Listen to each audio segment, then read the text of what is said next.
In the UK we don't have pilots, but in America they run a pilot, they see how the audience responds, and then they decide whether to pick up for a series. He holds the record for filming the most pilots in America that weren't picked up to run a series. But it was a valuable time for George to establish himself and anybody who could help him, and it would be this kind of behaviour that would make him stand head and shoulders above the rest. He knows everyone, and everyone knows him. So when it comes to actually getting things done, George can get things done. George has the phone numbers, he has the contacts. Finally the work began to trickle in, but his parts were more of a joke. With 2 unreleased movies listed on his resume, he found himself slipping more comfortably in what he would later refer to as sitcom hell. George Clooney actually, despite his success in TV, tried for years to get into films. When his first efforts were hugely, embarrassingly a failure. He was in Return to Horror High, he was in Grizzly 2, he was even in Return of the Killer Tomatoes. I think if you didn't make it into Attack of the Killer Tomatoes, like you're in trouble. These terrible slasher B movies that he did, which were probably made on such a small budget that, you know, if 3 people turned up, they'd be laughing. He was actually known as the best paid unknown actor in Hollywood for years. And as the money came rolling in, his appeal with the ladies grew, and one of the first women to snare George in his generosity was Kelly Preston. Now able to splash the cash, George played the part of the perfect gentleman, showering Kelly with gifts. But in true Clooney style, he went one better than flowers and bargain bucket chocolates. When George was working on Roseanne, one of the scenes required a rat to run across the floor. And for some reason they couldn't find a rat that was trained enough to do this. So someone suggested getting a small Vietnamese pot-bellied pig. And at the end of the show, George thought, that is a great pig.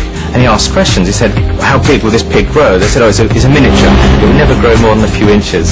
And so George bought it, and he gave it to his then live-in lover, Kelly Preston, now John Travolta's wife, and said, there you go, Kelly, this is how much I love you.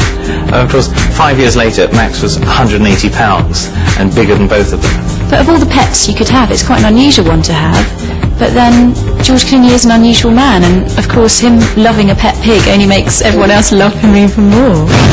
It soon became obvious that there was room for only one relationship in George's life, and the pig won.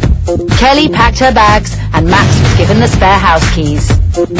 As a newly single bachelor who seemed to run a mile at the hint of commitment, George shocked all of his friends when he not only found love again, but this time he went as far as tying the knot.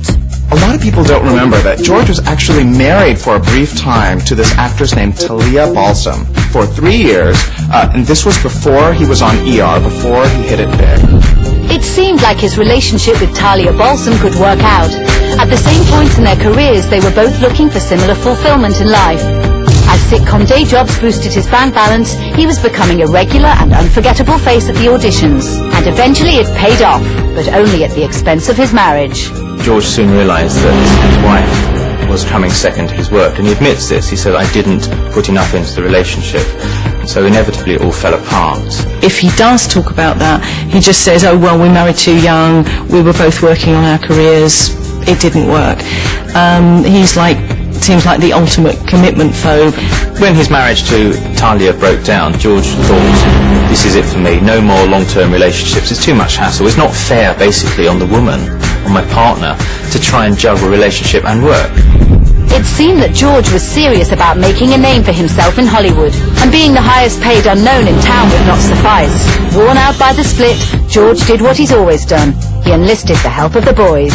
A friend of his just said, hey, let's go away. So they jumped in the Winnebago, and they decided they'd play golf across every single state line in America, and they would just pull up to the state line, put a tee in the ground, smack a golf ball, so move on to the next one. And while his golfing skills were over par, his career was heading for a hole-in-one.